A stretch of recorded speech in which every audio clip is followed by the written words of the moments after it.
Madame, Monsieur, bonsoir. Le front nuageux persiste cette nuit sur la rive méditerranéenne avec de la bruine qui se fera sentir localement.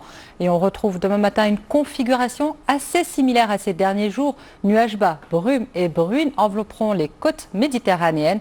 Les côtes Atlantique Nord pourraient également avoir de la bruine. Ailleurs, le ciel sera clair, tandis qu'un flux venteux soufflera en rafale assez forte sur le Tangérois ainsi que dans l'anti-Atlas et le nord des provinces au sud où des chasses-poussières seront levées. La carte de l'après-midi n'évoluera pas beaucoup, hormis que le soleil se fera plus franc sur la majeure partie du royaume. La Méditerranée reste tapissée de nuages bas.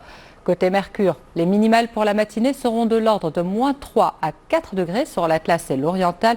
Comptez 3 petits degrés à Ifrane et Ouarzazate, près de 10 à Marrakech et Casablanca et près de 8 pour la capitale. En deuxième partie de journée, il fera près de 18 à Oujda, comptez 19 à Tanger, 28 à Agadir et près de 25 à Smara.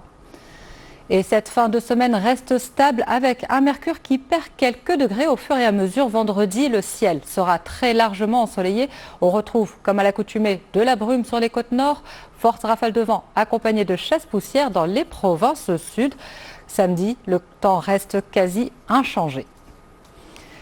Les autorités aéroportuaires ne sont jamais à bout de surprises. Une Brésilienne a été arrêtée dans un aéroport colombien pour avoir tenté de faire entrer clandestinement dans ses bagages 130 grenouilles venimeuses, une espèce en voie de disparition. Le trafic d'animaux est endémique en Colombie, l'un des pays les plus riches en biodiversité au monde, en particulier celui des amphibiens et des petits mammifères.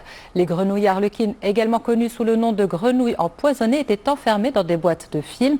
La police a déclaré que les grenouilles aux couleurs vives, qui sont plus petites qu'un pouce humain, peuvent rapporter jusqu'à 1 000 $ chacune sur le marché noir, ce qui porte la valeur totale à environ 130 000 $. Les grenouilles empoisonnées se trouvent dans les forêts tropicales humides d'Amérique centrale et d'Amérique du Sud. Elles sont considérées comme étant en danger critique d'extinction. Il faut savoir que le marché illégal de trafic d'animaux rapporte entre 15 et 20 milliards de dollars selon l'association WWF. Il s'agit du troisième trafic le plus lucratif qui pose évidemment des problèmes pour la conservation des espèces. C'est sur ces images surprenantes que l'on se quitte. Merci de nous avoir suivis. On se retrouve demain pour un nouveau point. Très belle soirée à toutes et à tous.